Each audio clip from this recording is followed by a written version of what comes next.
Howdy guys, Bookie Laura here. Today I'm bringing you another tag video.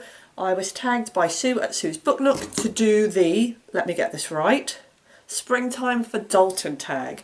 It's originally created by Dalton at Stripped Cover Lit, and like I say, I was tagged by Sue at Sue's Book Nook. I'll try and leave those both linked below. I had originally intended to film this outside because Sue filmed hers outside and I thought that would be a really cool idea.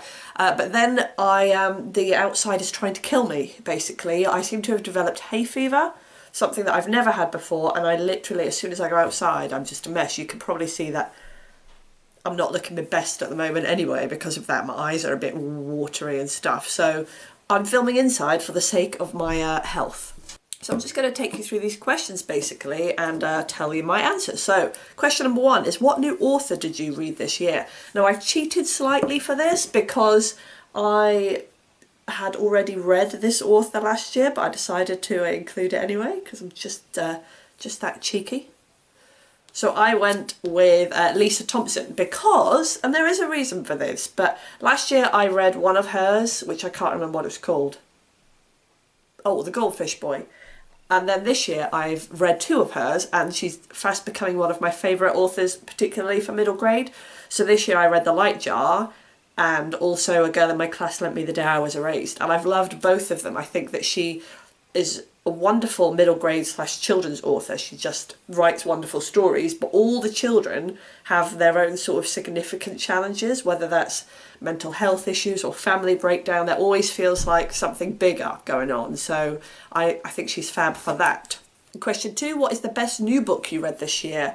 I went for this with a book which I've absolutely loved, again middle grade, but I have read a lot of middle grade this year, and that is The House with Chicken Legs by Sophie Anderson. I think what I really loved about it is the fact that it was so unique. There was not it didn't, often when you read a story you can feel similarities and connections to books you've read before, whereas with this it was something completely new and I really liked that. Question three, what is your go-to book to return to? Now, I don't reread books very often, much like Sue, so this was quite a tricky one for me, so I had to go with the only book which I am planning or intending to or currently rereading, and that is the Harry Potter series, purely based on the fact that I absolutely adore them, but also that they've re-released the illustrated editions, and I think that gives me something new, so it doesn't feel like I'm just rereading the same story. I feel like I'm getting something new from it as well.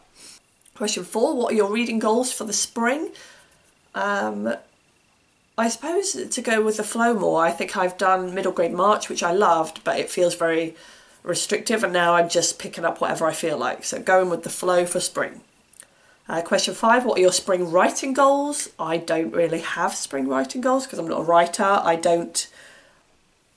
I honestly don't get joy from writing in the same way that 99% of the population seem to.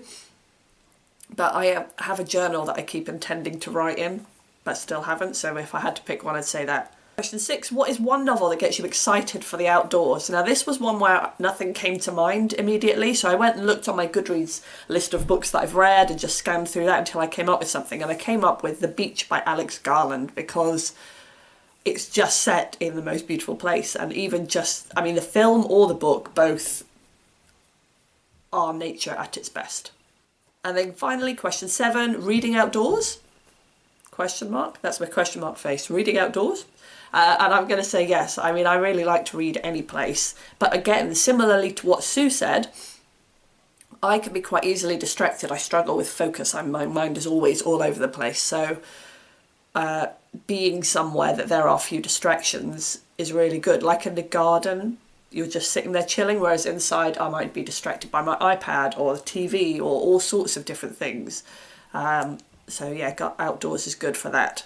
Finally, I'm going to tag some people. Now, I have done this already on my phone. I tagged a few people who had commented on some of my previous videos, and I tried not to tag people that I tagged on the last one, but apologies if I did. I have no memory. So, first person I'm going to tag is Heidi at My Reading Life, Cara at Wild Book Garden, Alex Black, and then a Bear and Bee Books. So I'd be really interested to see you do this tag and check out your answers. If you've done this tag, let me know. Let me know what you think about reading outdoors. Particularly, I want to know about this hay fever business as well. Anybody out there who suffers with hay fever, I feel for you. It is literally, I never had it before until this year. A apparently it's one of those things you can just suddenly get, but it's rubbish. Anyway, thanks for watching guys, and I will see you next time. Bye bye.